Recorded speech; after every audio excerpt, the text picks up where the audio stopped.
오늘 에스겔서 34장 할 차례입니다.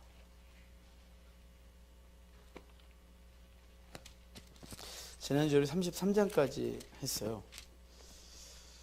33장 하다가 더 가면 안 될 것 같아요. 이러면서 막 그러고 마무리를 했거든요. 네, 34장 볼 텐데요. 자, 34장은 이 부분이 이제 회복에 대한 지금 열방 심판 됐고, 그리고 여기 열방 심판 가운데 있는 이야기가 또 34장이에요. 에돔 심판 예언이거든요. 죄송해요. 에돔 심판이네. 35장이 에돔 심판이에요. 제가 이사야서하고 좀 헷갈렸어요. 이사야서는 34장이 에돔 심판이거든요. 여기 에스겔서는 35장이 에돔 심판이에요. 34장은 목자에 대한 비유예요.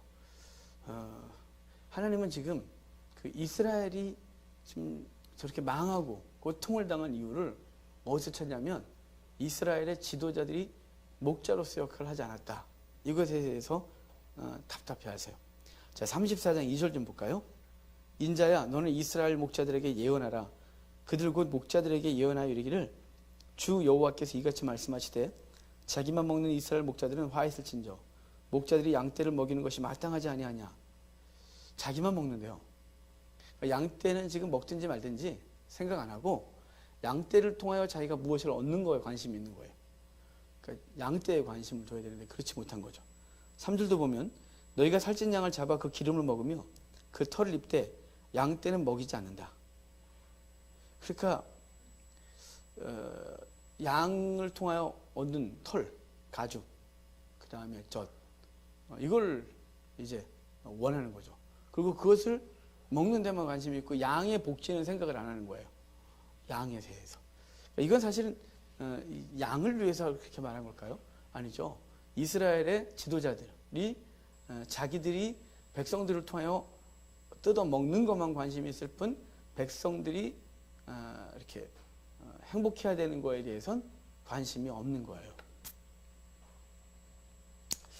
그래서 여기 그래서 양떼를 먹이지 않는다 이렇게 말하죠. 4절 보면 너희가 그 연약한 자를 강하게 아니하며 병든 자를 고치지 아니하며 상한 자를 싸매 주지 아니하며 쫓기는 자를 돌아오게 하지 아니하며 잃어버린 자를 찾지도 아니하고 다만 포악으로 그것을 다스렸다.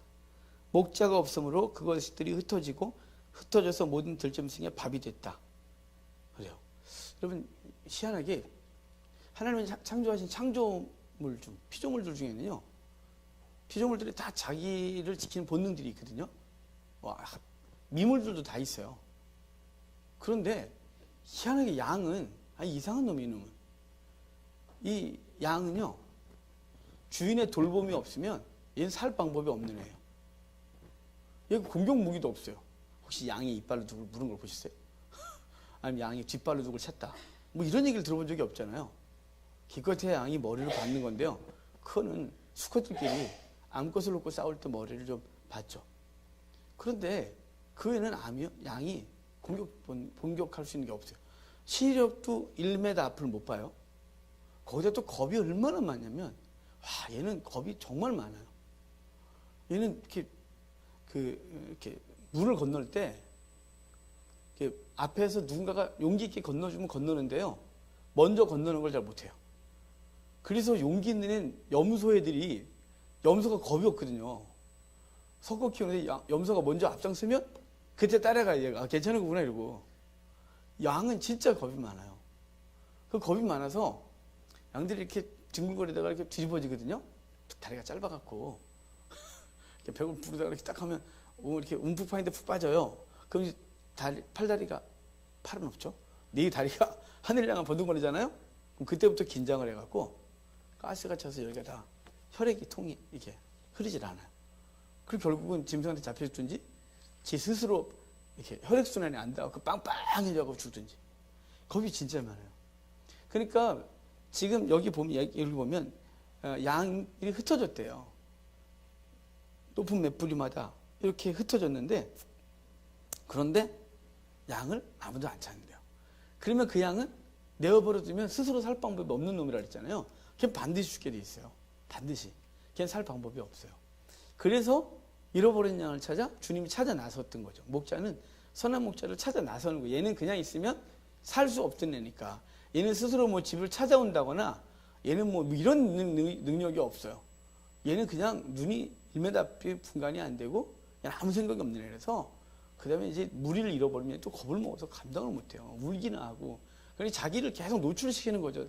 험악한 산짐승들에게 자기를 노출시키고 뭐 어떻게 할 방법도 없는 애. 얘는 죽어요. 반드시 죽어요.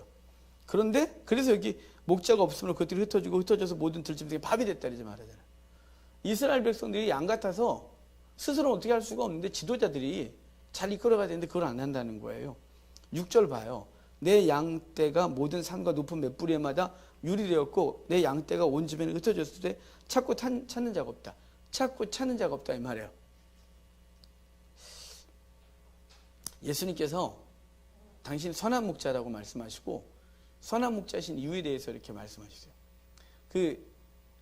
목자가 100마리 양을 기르다가 데리고 다니다가 집에 왔는데 한 마리가 없는 거예요. 99마리를 우리에 두고 한 마리를 찾아 그 밤을 헤매요. 그리고 그걸 어깨에 메고 찰 때까지 찾아 어깨에 메고 돌아와 이제 잔치를 벌이는 장면이 있어요. 근데 여러분 이게 얼마나 당황스럽냐면 당시 사람들은 이 얘기를 들으면서 바보 아냐? 그랬다 그랬죠. 왜냐하면 이스라엘의 목자들은 10마리 양을 맡으면 2마리를 잃어버리든지 뭐 죽든지 그래도 자기한테 책임을 묻지 않겠다고 약속을 해줘야 각서 써줘야 양을 맡아서 키워요. 왜냐면 험하니까 양을 키우다가 들짐승도 만날 수 있고 강도떼도 만날 수 있고 막 그러는데 그러다가 2마리 잃어버리면 그걸 책임을 물으면 안 하면 못 하잖아요. 일당보다 더 많은 걸 물어줘야 되는데 안 해요. 그래서 주인이 20%를 잃어버려도 책임을 묻지 않겠다고 해줘야 양떼를 맡아서 키우거든요. 그런데 지금 100마리 중에 한 마리는 이게 1%예요. 근데 그 1% 잊어먹었다고 이 어리석은 목자가 지의 생명 걸고 돌아다니는 거예요. 깜깜한 밤에. 들짐승을 어떻게 만날지 모르는데 요즘 같으면 들깨가 무서울 것 같아요. 들깨가. 산에 가면 들깨들이 몰려있는 거 알아요? 집에서 나온 놈들? 걔네들 옆으로 지나가면 겁을 먹은 척을 안 하고 딱 담대하게 가는데 속에서 막 쿵덕쿵덕쿵덕 난리가 나요. 이게 덤비면 내가 여기서 산에서 이 떼를 어떻게 할까 싶고 무서워요. 산에 그 들깨들. 여러분 목자가 지금 그런 상황이에요. 이리떼, 호랑이는 없어요. 사자 이런 걸 만나면 목자 지가 죽을 수 있는데 그 양을 찾을 때까지 찾아 어깨에 메고 돌아와 잔치를 벌였대요. 지금 예수님은 이 에스겔서 34장에 찾고 찾는 자가 없다라는 말을 기억하고 계신 거예요. 이스라엘의 목자들, 이때 이스라엘의 지도자들뿐만 아니라 예수님 당시에도 이스라엘의 지도자들이 자기들의 영적 기득권, 그 다음에 정치적 기득권, 사회적 기득권을 놓지 않고 그것을 놓치지 않기 위하여 영혼들이 지금 그 백성들이 굶어 죽고 있고 백성들이 영적으로 핍절해 있는 상태는 보지 않고 자기들의 기득권만을 찾고 있는 거예요. 그래서 너희들이 내 백성한테 뜯어 먹을 것만 할 뿐 먹이지 않는다. 그들이 지금 유리하고 있는데 아무도 찾아 나서지 않는다. 그래서 당신이 찾을 때까지 찾아 지금 이 땅 가운데 오신 거예요. 그리고 지금도 그분이 끝까지 찾아 나서는 거죠. 끝까지. 그래서 마지막 한 영혼 찾을 때까지 주님은 기다리시고 계신 거고 그 찾는 일을 이제 누가 하냐면 저 여러분들이 찾고 찾을 때까지 찾아 이제 어깨에 메고 주 앞에 돌아와 하늘나라에서 잔치를 벌이게 하는 일을 매번 해야 되는 거죠. 이 일을 놓으면 안 되는 거예요. 이 일은 정년이 없습니다. 정년이 없어요. 요즘 이제 우리 목사님들 그 정년 없어지는 추세예요. 이거 방송 되는데. 여러분 저 이거 이상한 것 같아요. 방송이 돼도 상관없지만 여러분 70세가 넘으면요 자기가 원치 않는 행동을 해요. 그리고 이것에 대해서 바른 말이 안 나와요. 그러니까 계속 담임 목사를 계속하는 건 상식적으로 무리가 있는 거예요. 목사직은 평생 해야죠. 목사직을 70에 목사를 그만둘 일은 없습니다. 왜냐하면 목사라는 직업은 죽을 때까지 영혼을 책임지고 그 영혼들을 위해 기도하고 그 영혼들을 양육하고 일은 사명이 끝나는 게 아니기 때문이죠. 하지만 이 영혼들을 책임지는 이 어마어마한 이 직분은 내려놔야 되는 거예요. 왜냐하면 이제는 자기 하나 책임지고 관상이 계신데 자기 하나 책임질 만한 형편이 못해요. 정말이에요. 그래서 70 은퇴라고 우리 교단은 70 되어 있는데 사실은 제 아는 분들은 65세에 은퇴하시는 분들이 종종 있으세요. 왜냐하면 65세가 넘어가니까 본인 스스로가 아집이 생기고 그리고 탐욕적이 되고 그런데요. 그래서 나는 더 이상 하면 영혼들을 죽이는 것 같아서 그만하겠다. 이런 분들이 종종 있어요. 그러니까 이 목자의 사명은 이건 목사만 하는 게 아니라 우리 모두가 하는 거예요. 죽을 때까지 감당해야 돼요. 왜냐하면 예수님이 우리의 선한 목자로서 하늘 보좌 버릇이 이 땅에 와서 찾을 때까지 찾아 어깨 메고 돌아오는 일을 하셨고 그 사명을 우리에게 주신 거죠. 그리고 우리는 이 시대에 죽어있는 영혼들을 찾아서 그 영혼들을 찾아 어깨에 메고 주 앞에 돌아와 그분의 나라에서 잔치가 벌어지는 일을 매주 벌여야 되는 거예요. 이거. 그러니까 우리는 먹고 살기 위해서 이 땅에 사는 존재가 아니라 그랬잖아요. 먹고 살기 위해서 이 땅에 존재한다면 정말 생각해 보시죠. 얼마나 의미가 없는지. 정말 의미가 없어요. 정말 의미가 없어요. 먹고 사는 문제 때문에 이 땅을 산다. 그것처럼 자기 자신을 이렇게 무가치하게 만드는 게 없어요. 그게 아니고요. 우리는 사명 때문에 사는 거예요. 영혼 건지는 사명 때문에 우리는 시간이 아깝고요. 그리고 때로는 자기 건강을 해치면서까지도 재물을 이걸 세속적인 말도 세상 사람들은 우리가 교회 생활하면 돈을 주를 위해 쓰는 걸 탕진한다, 헛돈 쓴다고 말하지만 걔네들은 그렇게 말하겠지만 우리의 재물과 재능과 시간과 건강을 다 들여서라도 이 사명 감당해야 돼요. 찾을 때까지 찾는 자가 되어야 하는 것이에요. 이 사명을 그렇게 힘을 다해 감당하셔야 됩니다. 8절 봐요.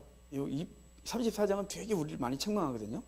주 여호와의 말씀에 내가 나의 삶을 두고 맹세하노라.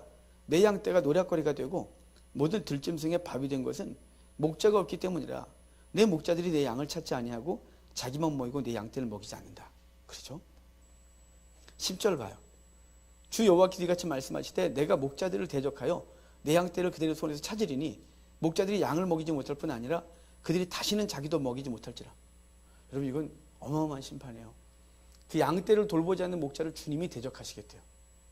왜냐하면 당신의 양떼를 죽이고 있기 때문에 그래요.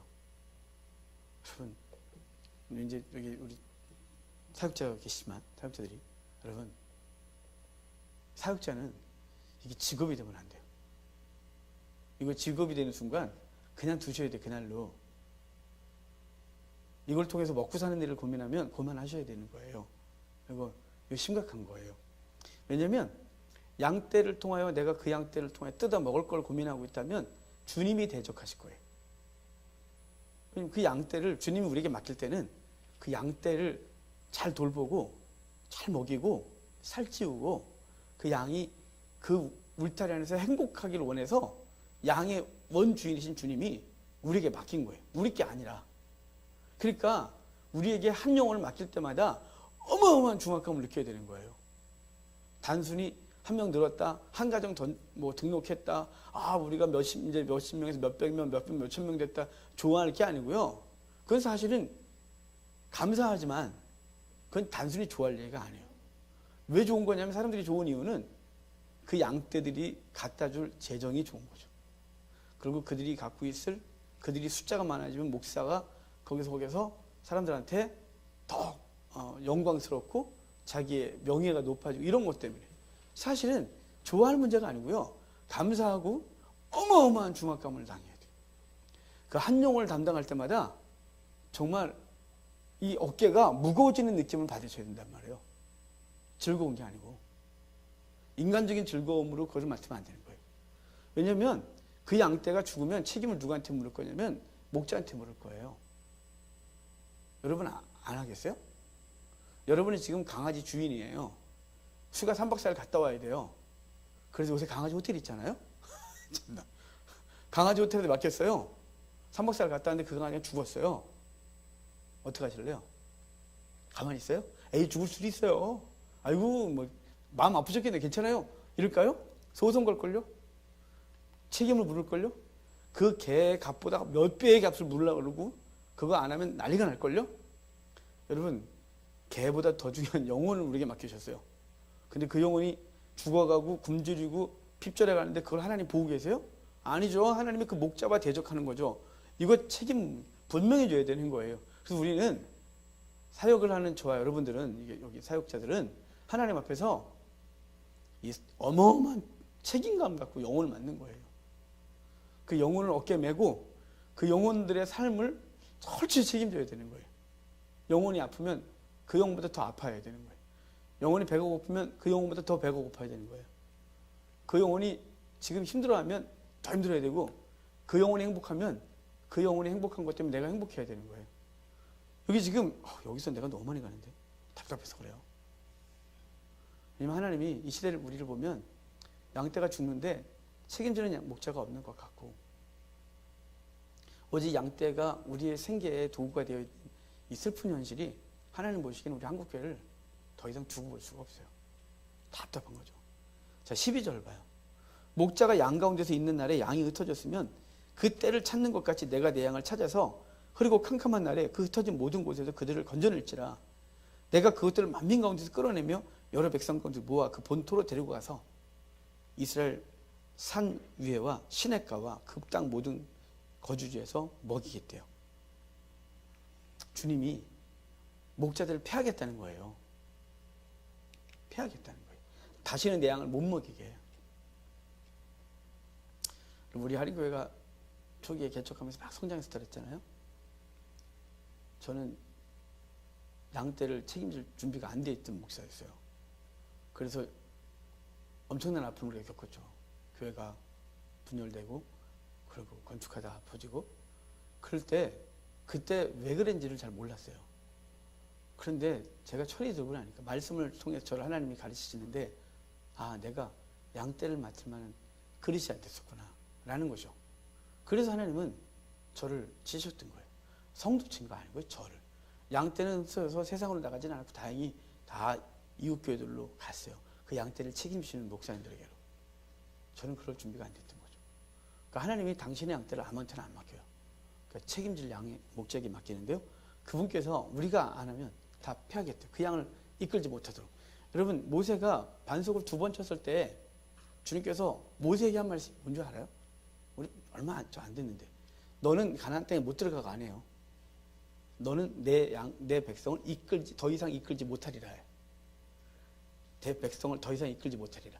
그러니까 출애굽하여 지금까지 이끌고 왔는데 38년 그 가데스 바네아 지역에 38년 정도 지나고, 그리고 이제 본격적으로 가나안 땅으로 들어가려고 하는 그때쯤에 반석을 2번 쳤을 때 하나님은 너가 내 영광을 드러내지 아니하고 했다고 하면서 넌 더 이상 내 양떼를, 내 백성을 이끌지 못하리라 이렇게 말해. 이끌어 드리지 못하겠다. 그 거룩한 사명을 고만 감당하겠다는 거예요, 여러분. 그 하나님 앞에서 우리가 이 엄중한 책임을 져야 되는 거예요. 14절, 15절 보면 이래요. 그 양떼를 주님이 직접 찾아서 주님이 직접 찾는 거예요. 인간 목자들이 엉망이니까 인간 목자들이 그 양떼를 통해서 먹는 것만 관심이 있어요. 양떼 가죽만 관심이 있어요. 양떼 피를 뽑아 먹고 양떼 살을 뜯어 먹는 것만 관심이 있는 거예요. 그러니까 주님이 그 목자들을 패하고 그 목자들과 대적이 직접 되시고 주님이 대적이 되시는 거예요. 그리고 흩어져 있는 양떼들 다 여기저기서 이제 죽을 날 기다리고 있는, 이제 이리 때 사자에게 잡혀 먹을지도 모르는 그 불쌍한 양떼들을 주님이 직접 다 찾아서, 그리고 그의 나라로 데려가시고, 그리고 그들을 누이시겠다 그러죠. 여기 14절 후반에 그곳에 있는 우리에 누워 있으며 이스라엘 산에서 살찐꼴을 먹으리라. 내가 친히 내 양의 목자가 되어 그것들을 누워있게 할지라. 주 여호와의 말씀이라. 누워있게 하겠다 이렇게 말하잖아요. 시편 23편에 여호와는 나의 목자신 내게 부족함이 없다 쭉 그러다가 그가 나를 푸른 초장에 누이시고 실만한 물가로 인도하신다 그러죠. 누인다라고 할 때 눕는다 이 표현은 양떼의 조건이, 양이 누울 조건이 필요하죠. 양이 누우려면 지금 먹고 배불러야 되고, 일어나서 이따가 잠자고 일어나서 먹을 거 있어야 되고, 그리고 주인이 나를 안전하게 지킨다는 확신이 있어야 양은 눕는다고요. 그런데 여기 내 백성을 이끌어 누이겠다는 말은 그 백성을, 그 굶주리고 불안에 떨던 내 백성을 충분히 먹이고 다음에도 먹이고, 그리고 그 대적들로부터 내가 보호를 해주겠다는, 이게 전제된 게 내 양떼를 누이리라. 내 양떼를 누이리라 이렇게 말하는 거예요. 여러분, 주님께서 이 땅 가운데 오셔서 그 사단의 노예되고 그 밥이 되어있던 우리들을 그분께서 일일이 다 찾으신 거예요. 다 찾으셨어요. 이렇게 찾으셔서 우리를 그분의 품 안으로 끌어들이시고 우리를 누이신 거예요. 그 여러분, 우리는 이 땅 가운데서 주님께서 주시는 평강이 우리 가운데 있어요. 이것이 아직 완성된 평강은 아니지만 저 나라에서 얻을 완전한 평강의 그림자로서 이 시대 우리가 있는 거예요. 그리고 동일한 환경 속에서도 세상의 사람들, 하나님을 알지 못하는 사람들은 두렵고 염려되고 그리고 그 거룩한 것에 대해서 굶주리고 있는데, 우리는 그분께서 우리에게 거룩한 양식을 먹이세요. 그리고 거룩한 쉼을 허락하세요. 그리고 그 쉼 속에서 주님을 찬송하도록 하는 거죠. 주님께서 우리에게 주신 놀라운 은혜인 거예요. 여러분, 주님께서 누이셨다. 이걸 이미 주님께서 하시고 있고 우리에게 지금도 주셨다는 사실을 기억하셔야 돼요. 그런데 17절부터 보면 또 묘한 예가 있어요. 양과 양 사이에, 양과 염소 사이에 얘네들이 서로 충돌이 일어나고 있는 거예요. 그래서 하나님이 그 17절을 보면 나의 양떼 너희여 내가 양과 양 사이와 순양과 수염 사이에 심판하리라. 근데 그거 왜 심판하냐면 그 힘 있는 것들이 그 샘을 다 더럽히고 초장을 다 짓밟아 버리고 난리가 났어요. 이것들이. 이게 무슨 얘기냐면, 그래서 20절에 심판한다 그러잖아요. 그러므로 주 여호와께서 그들에게 이같이 말씀하실 때 나고 내가 살찐 양과 파리한 양 사이에서 심판하리라 그래요. 여러분, 살찐 양과 파리한 양 사이에서 심판하느라, 이 말은 뭐냐면 주님께서 양과 양들이 지들끼리 싸우고 있는 거예요. 그러니까 이스라엘의 목자만 문제가 아니라 그 백성들도 탐욕에 쩔어서 조금 힘이 생기면 힘없는 사람 막 이러고 있는 거예요. 목자들만 문제가 아니라는 거예요. 이 시대 사역자들만 문제냐? 아니죠. 이 시대 성도들도 너무 날린 거죠. 어젠가 그저께 새벽 기도 때 오다가 설교를 이렇게 들었어요. 라디오 설교를. 항상 새벽 때 라디오 설교 이렇게 들으면서 오는데, 근데 그 목사님이 이래요. 노골적으로 그래요. 이렇게 말해요. 세상 사람보다 교회 있는 사람들이 더 나빠요. 목사님이 설교 때. 뭐 성도들이 더 나빠요. 성도들이 더 이기죠. 막 이렇게 말하는 거예요. 내가 약간 돌려 말씀하시지. 막 그랬는데 더 나쁘대요. 왜냐하면 주의 말씀을 받은 자들로서 어떻게 살아야 되는지 아는데, 아는 걸 따로, 그리고 여전히 탐욕적이라서 우리끼리 안에서 서로 또 싸우고 잡아먹고 이러고 있는 거예요. 그래서 이걸 이미 여기서도 말할 뿐만 아니라 후에 스가랴서에서, 여기 에스겔서 뒤죠. 이 스가랴서에서 이렇게 말했어요. 목자 이 스가랴에게 너는 가서 잡혀 죽일 양떼를 먹이래요. 그래서 선한 목자가 돼서 잡혀 죽일 양떼를 먹였는데 한 달 만에 포기해요. 그렇게 말해요. 서로 물고 먹든지 니들 마음대로 해. 이렇게 하고 봤어요. 그리고 그들은 선한 목자로서 했는데 이들이 잡혀 죽을 양떼라는 거 뭐냐면 목자가 문제가 아니라 양떼도 문제였단 말이에요. 양떼도 엉망이에요. 여기서 똑같은 거예요. 지금 그 이스라엘의 지도자들 목자들을 쳤어요. 자기들의 배만 불리고 양떼는 돌보지 않은 것 때문에. 그런데 그 백성들도 서로 지들끼리 싸우는 거예요. 힘 있는 것들이 먹고 그 초장을 다 망가뜨려 버리고 그 물웅덩이를 다 흙탕물로 만들어 버리고 이렇게 하는 거예요. 그래서 하나님이 살찐 양과 파리한 양 사이에서 부익부 비린빈, 그리고 하나님께서 그 이 땅에서 힘 있는 자들과 힘이 없는 자들 사이에서 하나님 반드시 심판하겠다는 거예요.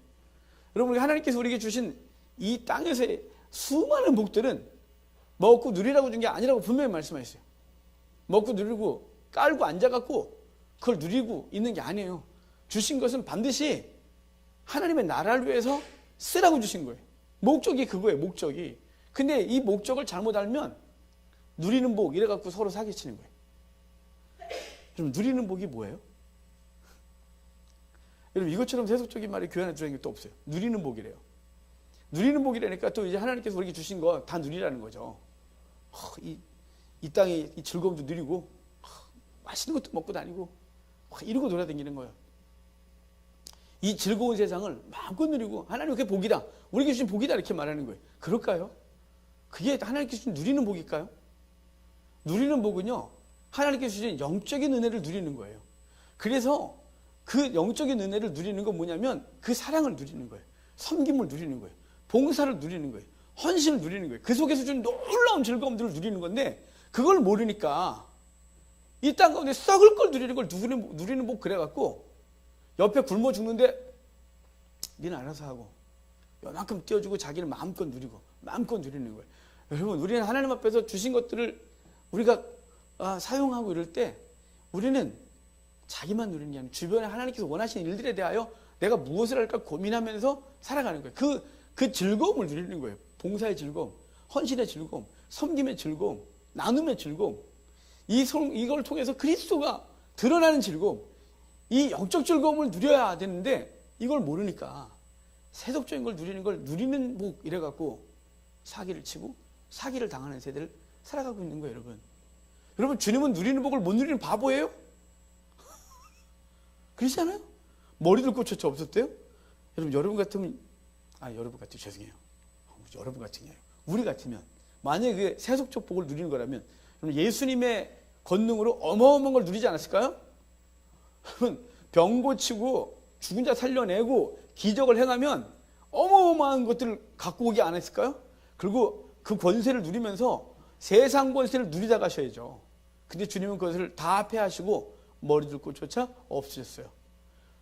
성전세를 낼 돈이 없어서 고민하게 하셨어요. 제자들로 하여금. 사도 바울은요, 그가 그들을 분투와 같이 하겠다 그랬어요. 근데 그걸 누리는 복 그래갖고 임시에는 우리는 성도라는 사람들이 누려요. 그걸 누리면서 그걸 복이다. 여러분 그거 복일까요? 이 짧은 생에 살면서 그것 갖고 이거는 누리는 게 아니에요. 하나님께 주신 삶의 여유, 조금의 여유들은 다 누리는 복은 영적인 것들을 누리는 거예요. 그것을 통하여 구제하고, 그것을 통하여 복음 증거하고, 그것을 통하여 선교하고, 우리의 재능을 통하여, 우리의 시간을 통하여 다 이렇게. 그게 누리는 복인 거예요. 그게 우리 선지들이 보여준 누리는 복인 건데 이걸 갖다가 사기를 쳐갖고 이 땅에서 썩어진 걸 누리는 것을 누리는 복이다 이렇게 말해서 당시 바리새인들 사두개파처럼 이 당시에 이 아주 거짓된 복을 누리는 이상한 일이 벌어지고 있는 거예요. 여러분 하나님 반드시 심판하겠다 이렇게 말했어요. 그리고 23절에 보면 내가 한 목자를 세우겠다 놓고 내 종 다윗이라 이렇게 말했는데 바로 그 다윗은 예수 그리스도로 우리의 목자로서 전하시는 거죠. 그리고 이제 주님께서 그 땅을 복주겠다고 하고 이 31절까지 35장에 오면 에돔 심판 예언이 있어요. 에돔 심판 예언인데 자 7절 봐요. 35장 7절. 내가 세일산이 황무지와 폐허가 되게 하여 그 위에 왕래하는 자를 다 끊을지라. 세일산을 황무지가 되게 하여 그 위에 왕래하는 자를 다 끊겠대요. 세일산, 에돔이죠. 에돔. 9절도 보면 너는 영원히 황폐하게 하여 내 성읍들에 다시는 거주하는 자가 없게 하리니 내가 여호와인 줄 너희가 알리라. 에돔을 완전히 멸해버리겠대요. 거주하는 자가 없도록 하겠대요. 우리 이사야서 34장에 에돔 심판 예언할 때도 그때도 사람이 살 수 없는 땅을 만들겠다 그랬어요. 그래서 완전히 황무지가 되게 하고 그래서 거기 짐승들만 우글거리게 하는 땅이 되게 하겠다고 해서 성경을 찾아봐라. 모든 짐승이 다 짝이 있지. 그 땅이 바로 짐승들이 다 짝끼리 사는 그 아주 짐승들의 낙원되게 하겠다. 사람 못 사니까. 뭐 이렇게 했는데 여기도 동일한 얘기를 하고 있는 거예요. 선지자들은 동일한 얘기를 해요. 자 10절을 봐요. 내가 말하기를 내가는 에돔이에요. 에돔 네가 말하기를 이 두 민족과 두 땅 여기 두 민족은 이스라엘과 유다를 말하는 거예요. 다 내 것이며 내 기업이 되리라 하였다. 그러니까 에돔이 북이스라엘과 남유다를 다 내 것이다 라고 건방을 떨었다는 거예요. 그러나 여호와께서 거기에 계셨느니라. 이 말이 무슨 얘기냐면 네가 감히 북이스라엘과 남유다를 네 거다 이렇게 설치됐지만 힘 좀 세졌다고 바벨론과 연합을 해갖고 남유다가 멸망할 때 남유다를 함께 포위하고 함께 약탈하고 그 도망가서 잡아다가 두당 어느 날씩 넘기고 이 못된 짓을 이것들이 했거든요.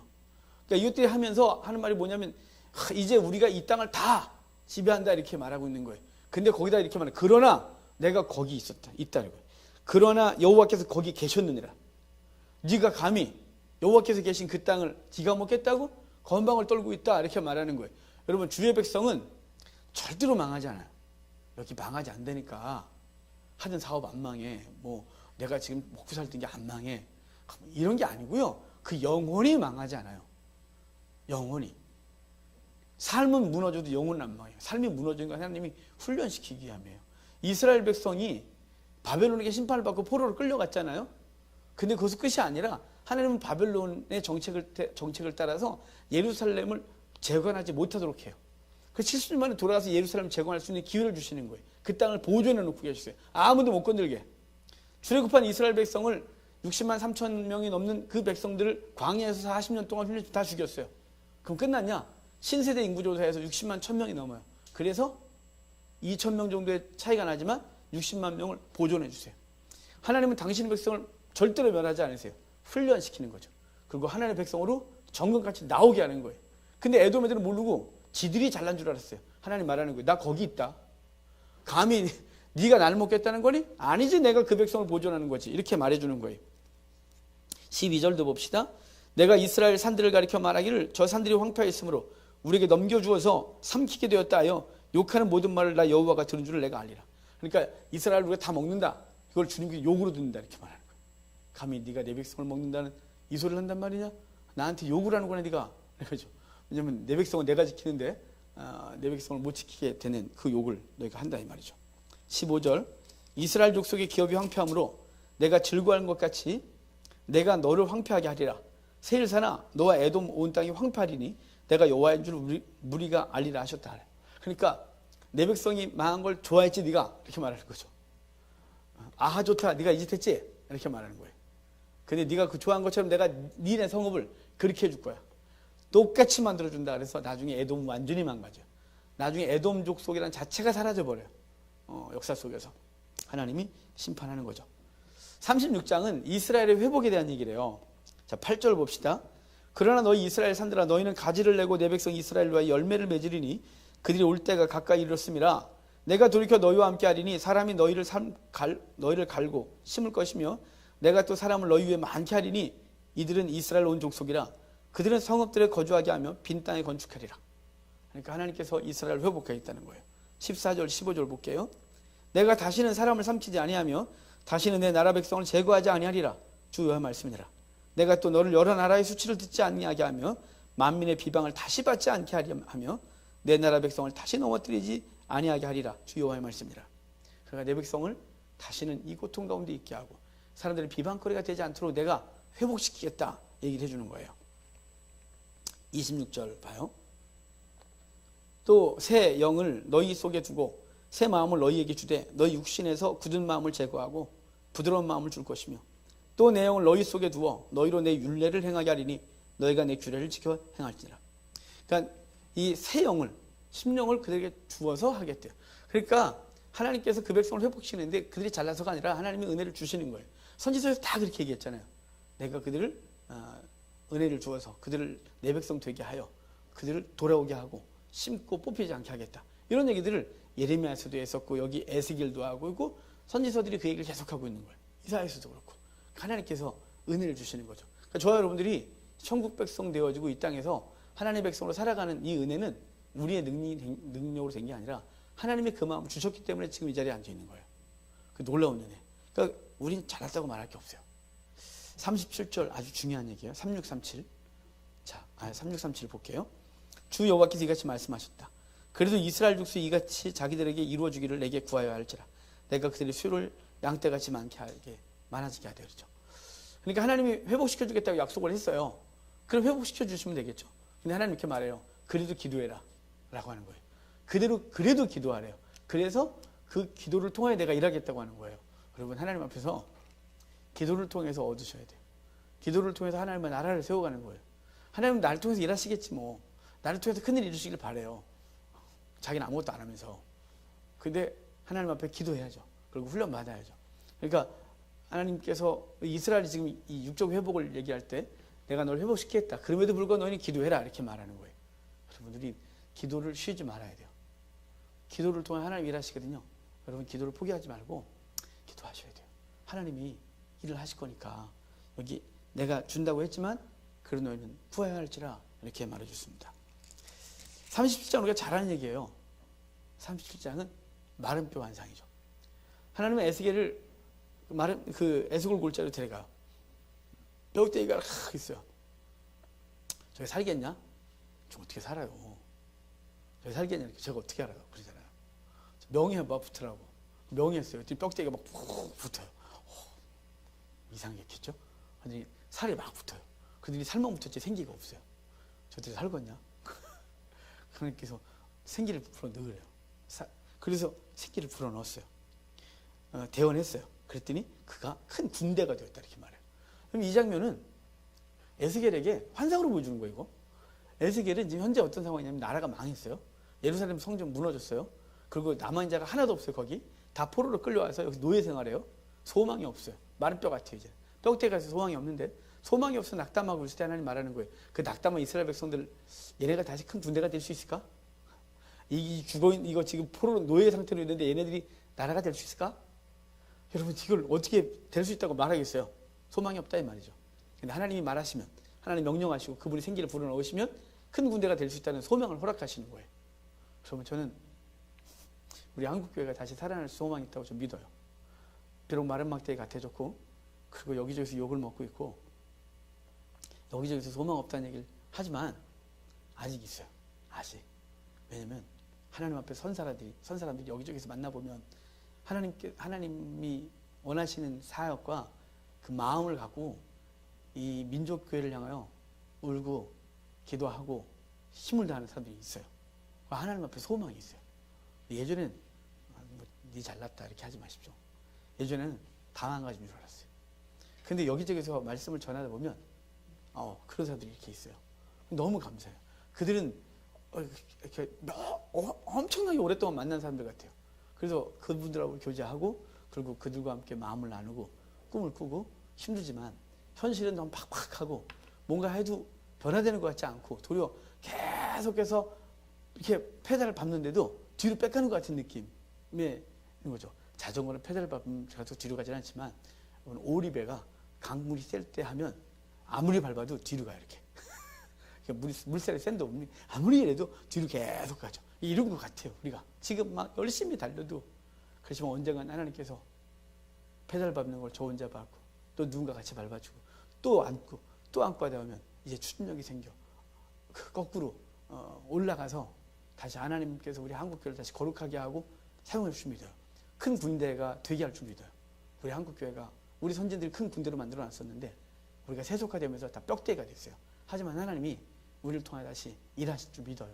여기 에스겔을 통하여 이 일을 하시고 그리고 하나님께서 환상을 보여주는 거죠. 그러면서 남북 이스라엘이 하나가 되겠다 이렇게 말해요. 17절에.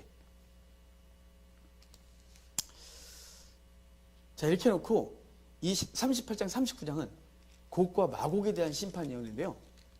곡과 마곡은 이스라엘 대적해서 몰려오는 모든 세력이에요. 곡은 그 모든 것들의 왕인 거예요. 쫙 몰려오래요. 여러분 이걸 다 이렇게 읽어가면서 하기 좀 그렇거든요. 다 몰려와요. 어디로 오냐면 이스라엘로 몰려와요. 이스라엘을 치겠다고 다 몰려오는 거예요. 이스라엘이 힘이 하나도 없어요. 성도 없어요. 지금 그들이 정말 힘없이 살아가는 민족인데 전 대적이 쫙 저 북쪽에서 몰려와서 우리가 이스라엘을 다 몰살시키리라 이런 식으로 해서 막 몰려온다는 거예요. 근데 결과가 어떻게 되는 줄 알아요? 하나님이 그들을 몰려오게 해요. 사실은 다 충동질해서 와 그래갖고 다 몰려오게 해요. 이스라엘로 다 몰려와서 이스라엘 치료하실 때 하나님의 강한 우박과 그 다음에 하나님의 이 강력한 역사로 그들을 다 죽이신 역사를 하는 거예요. 이게 제가 우박 막 이런 걸 어디 있어요? 예. 있어요. 38장 22절 보면 내가 또 전염병과 피로 그들을 심판하며 쏟아지는 폭우와 큰 우박덩이와 불과 유황으로 그와 그 모든 무리와 그와 함께는 많은 백성에게 비를 내리듯 하리라. 내가 그들을 다 죽여서 그들이 나가 여호와인 줄 알리라. 39장도 비슷한 얘기를 계속하는 거예요. 계속 그들을 다 죽여버리겠대요. 그러면서 이제 17절을 가요. 39장 17절 아주 이제 곡과 마곡에 대한 심판을 예언하는데 이게 이스라엘을 대적하여 다 몰려오는 거예요. 전군이 싹 모든 대적이 다 몰려와서 이스라엘을 몰살시키겠다고 할 때 하나님이 그 곡과 마곡을 멸하겠다라고 말씀하시는데요. 자 17절 봐요. 주 여호와께서 이같이 말씀하셨다. 너 인자야 너는 각종 새와 들레 각종 짐승에게 이르기를 너희는 모여오라 내가 너희를 위한 잔치. 자 각종 새와 들짐승을 모여오라 내가 너희를 잔치를 베풀었대요. 자 기억하셔야 돼 이 단어. 새 짐승들 다 몰려오고 내가 잔치를 베풀었다. 곧 이스라엘 산 위에 예비한 큰 잔치로 너희는 사방에서 모여 살을 먹으며 피를 마셔라. 대적들의 피, 곡과 마곡이 몰려왔을 때 그들을 다 먹으라는 거예요. 너희가 용사의 살을 먹으며 세상의 왕들의 피를 마시기를 바산의 살찐 짐승 곧 수장이나 어린 양이나 염소나 수송아지를 먹듯 할지라 내가 너희를 위하여 예비한 잔치에 기름을 너희가 배불리 먹으며 그 피를 취하도록 마시되 내 상에서 말과 기병과 용사와 모든 군사를 배부르게 먹일지라 알아. 주 여호와의 말씀이라. 자, 봤어요? 기억하셨죠? 새들과 짐승을 몰아놓고 다 먹어라. 내가 잔치를 베풀었다. 기름과 피를 다 먹어라. 그 말과 기병들과 장군들과 이걸 다 먹어라. 군사들 이렇게 말했어요. 그 대적들을 심판하여 먹게 하겠다는 거예요. 자, 요한계시록 19장 17절 봐요. 펴보세요. 그건 눈으로 봐야죠. 요한계시록 19장 17절. 거기에 이렇게 성경책을 이렇게 표시해놓고 아까 거기다가 자, 요한계시록 19장 17절 18절 제가 읽어드릴게요. 또 내가 보니 한 천사가 태양 안에 서서 공중에 나는 모든 새를 향하여 큰 음성으로 외쳐이르되 와서 하나님의 큰 잔치에 모여 왕들의 살과 장군들의 살과 장사들의 살과 말들과 그것들 탄 자들의 살과 자유인들이나 종들이나 작은 자나 큰 자나 모든 자의 살을 먹으라 하더라. 예, 대적들을 다 불러 모아놓고 짐승들을 와라 해서 다 먹으래요. 장군들, 임금들, 종들, 상인들 다 먹어버리래요. 자, 그래놓고 20장 8절 봐요. 20장 8절. 나와서 땅의 사방 백성 곧 곡과 마곡을 미혹하고 모아 싸움을 붙이리니 그 수가 바다의 모래 같으리라. 그들이 지면에 널리 퍼져 성도들의 진과 사랑하시는 성을 두르며 하늘에서 불이 내려와 그들을 태워버리고. 자, 곡과 마곡을 다 모여서 성도들을 성도들을 포위한대요. 죽여버리겠다고. 근데 그때 하나님께서 하늘에서 심판을 쏟아부어서 그들을 다 멸하리라 이렇게 말하는 거죠. 봤어요? 그죠? 하늘에서 불이 내려와 그들을 태워버리고 또 그들을 미혹하는 마귀가 불과 유황못에 던져지니 거기는 그 짐승과 거짓 선자도 있어 세스토로 밤낮 괴로움을 받으리라. 반응이 없네. 어마어마한 얘기를 해드리는데. 자, 지금 에스겔의 곡과 마곡은 요한계시록 다시 나오는 거예요. 곡과 마곡을 제가 좀 구체적으로 읽어드리지 않았지만 시간이 많이 가서 여기 보면 곡과 마곡을 충동질해서 저 카스피의 흑해 그쪽에서 대적들을 불러 모아요. 다 불러 모아요. 그래서 이스라엘이 아무것도 힘이 없을 때 다 몰려 죽이겠다고 다 몰려요. 하나님 그들 충동질해서 다 몰려와요. 우리 요한계시록의 6번째 나팔과 6번째 대접은 유프라테스에 쏟아져요. 그리고 유프라테스에 쏟아지면 그것이 다 와서 아마겟돈에 모여서 성도들과 대적과의 싸우는데 그들이 다 심판받아요. 다 대적들을 다 불러 모으는 거예요. 말세가 되면 말이 되면 다 불러 모아놓고 하나님께서 그들을 완전히 심판하셔서 끝내버리는, 그들의 시체를 다 먹어버리고 나중엔 왜 아까 곡과 마곡에서 말할 때 너희들은 그 시체를 달면서 다 이제 그 새들로 먹으라 그러고 그리고 그 백성들로 하여금 그들을 다 묻어서 시체 뼈대기 하나까지 다 땅에 묻어서 그 땅을 정결하게 하라 그래서 그 대적들의 뼈다귀도 없게 만들어 버리겠다고 하신 얘기가 아까 에스겔서에 있었던 얘기예요. 39장까지. 그리고 이것을 요한계시록에서 그대로 말해줘서 그 얘기를 갖고 있는 거죠. 성도를 대적하는 모든 세력들을 하나님이 한 방에 멸하시켜서 말씀하시는 사건이 이 에스겔서와 요한계시록이 연결이 돼서 우리에게 주어지는 거예요. 40장부터는 이제 새 성전이에요. 새 예루살렘 성전을 만들어주겠다는 얘기가 이제 40장부터 48장까지가 쭉 되는 얘기예요. 근데 여기서 특징은 뭐냐면 이 예루살렘 새 성전은 정사각형이에요. 정사각형이 말하는 건 이스라엘 사람들에게서 정사각은 완전을 상징해요. 그러니까 솔로몬 성전이 불완전한 성전이었어요. 또 직사각형이에요. 또 그게. 그런데 이 불완전한 성전이 그 성전에서 단순히 형태만이 아니라 그 안에서 하나님만 예배하지 않고 온갖 우상 숭배와 죄악이 막 있었어요. 그리고 결국은 하나님이 그 예루살렘 성전을 멸할 수밖에 없었어요. 그곳에서 불완전한 예배, 우상 숭배, 그리고 하나님 앞에서 형식적인 예배를 드리면서 하나님이 느글거리겠던 땅이니까요. 그래서 하나님이 고만 갖고 와라. 내가 아주 그 냄새도 맡기 싫다고 말씀하셨죠. 이사야서 1장의 말씀이 그 말씀이었거든요. 그런데 하나님이 그걸 부셔버렸어요. 그리고 그 백성을 다 흩어버렸고, 근데 소망을 잃어버린 이스라엘에게 내가 새로운 성전을 지어주리라. 그러면서 완전한 성전, 정사각형의 성전을 만들어주겠다는 하는 거예요. 나중에 요한계시록은 정육면체 새 예루살렘을 말해요. 정육면체는 어디서 봐도 완전한 공동체인 거죠. 그래서 이게 정육명체는 이래저래 다 정사각형. 그러니까 지금 이 에스겔서의 정사각형 성전은 완전한 성전, 흠없는 성전을 만들어 주리라 이렇게 말하는 거고, 이것의 완성은 요한계시록에서 정육면체로서 예루살렘, 새 예루살렘을 1만 2천 스타디온, 1만 2천 스타디온, 1만 2천 스타디온의 새 예루살렘을 만들어 성도의 공동체를 완전한 흠이 없는 공동체로 내가 만들리라 이렇게 말씀해 주시고 있는데, 바로 여기 소망이 있는 거예요.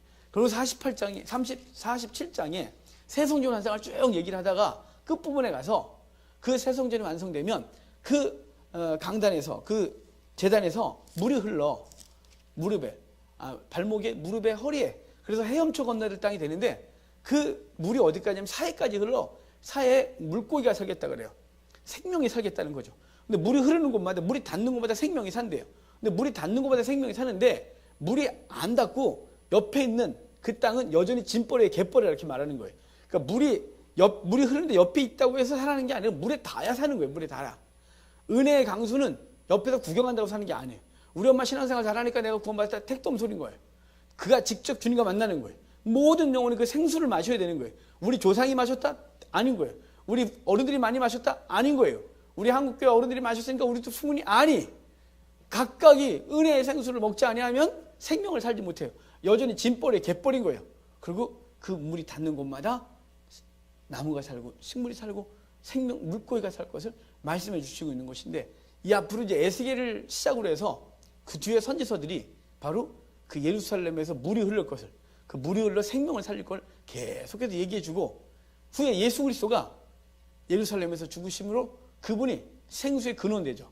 그래서 요한복음에 이렇게 말하자면 요한복음 8장에 누구든지 목마르거든 내게로 와서 마시라.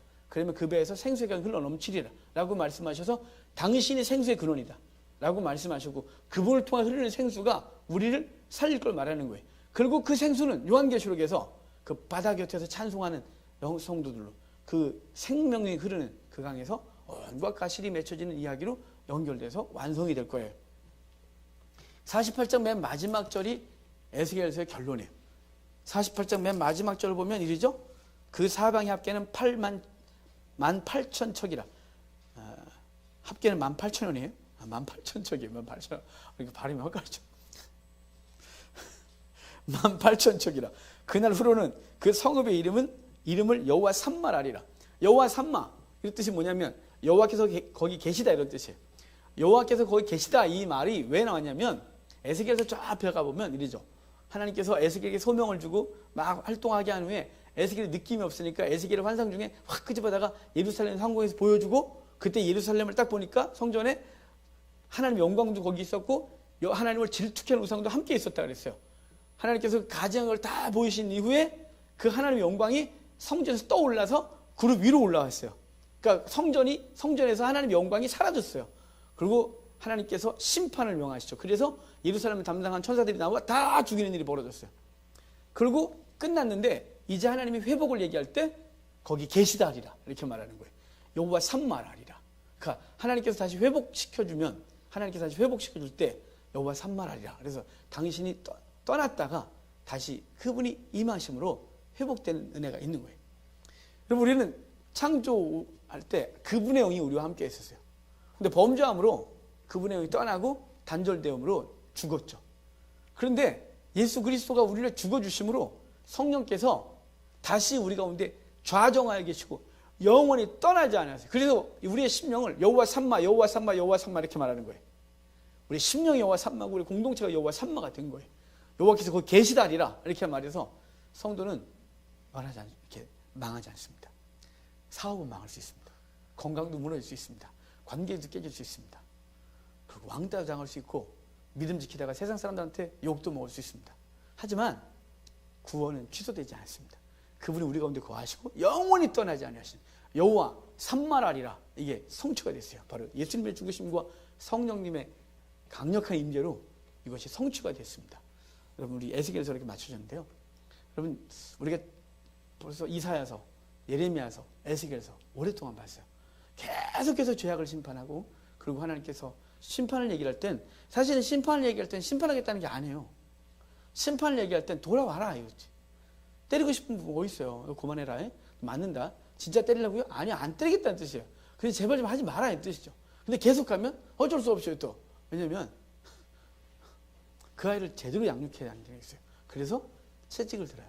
하지만 그 채찍을 든 걸 버리는 게 아니라 그 아이를 다시 자녀의 자리, 그 사랑의 자리, 그 신분의 자리로 회복시키기 위한 과정인 거죠.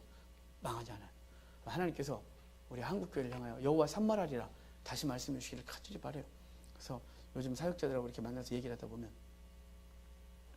한국교회 너무 슬픈 얘기들이 많고, 제가 아까 그 정년 얘기한 건 우리나라 유명한 어떤 교회, 정말 초대형 교회 중에 한 분이 그 자기네 교회 저걸 바꿨대요. 정관을 정년 없는 걸로. 교단법은 아닌데 그네가 왜 그렇게 가신대? 언제까지 하려고? 벽에 칠할 때까지 간다는 거니? 그랬어요. 왜 그러니 우리? 왜 이러니 한국교회가? 그래서 우리 슬퍼서 얘기했던 게 있어요. 아까 그게 제가 그 한 사건이 화가 나서 너무 슬퍼서, 대체 세상의 빛으로 역할을 해줄 그 대형 교회들이 자꾸 어둠을 자꾸 등불을 끄세요. 그분들이 배들이 어디로 항해할 줄 모르는데 그분들이 환하게, 우리는 조그매갖고 우리 같은 조그만 교회들은 저기 산속 깊은 곳에서 조그맣게 불빛에서 이렇게 산을 헤매다가 저기 불빛이 있네 그래갖고 하는 이런 아주 조그만 교회라면, 그분들은 산 위에 있는 큰 교회, 그 바다 망망대에서 길을 안내준 등대와 같은 교회들인데 그 등대들이 자꾸 불을 끄고 어둠이 일려고 해서 대체 왜 이러실까? 그분들이 역할 좀 해주셔야 되는데 이러면 안 되는데 싶은데요. 여러분, 우리 한국교회에서 계속 기도하셔야 돼요. 여러분, 이 심판이 우리 가운데 있지 않도록 이 말씀을 들을 때마다 우리 자신을 회개하고 우리 교회가 하나님 앞에 뭐가 잘못됐는지를 느끼고 있으면 우리 교회는 정말 참 자유로워요. 저한테 말 잘해주세요. 목사님 그게 아닌 것 같고요. 이렇게. 고마워요. 정말 고마운 거예요 그거. 그럼 안 그러면 망하는 거죠.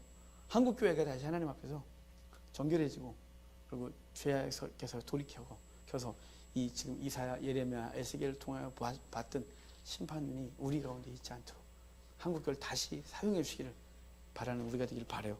기도합시다.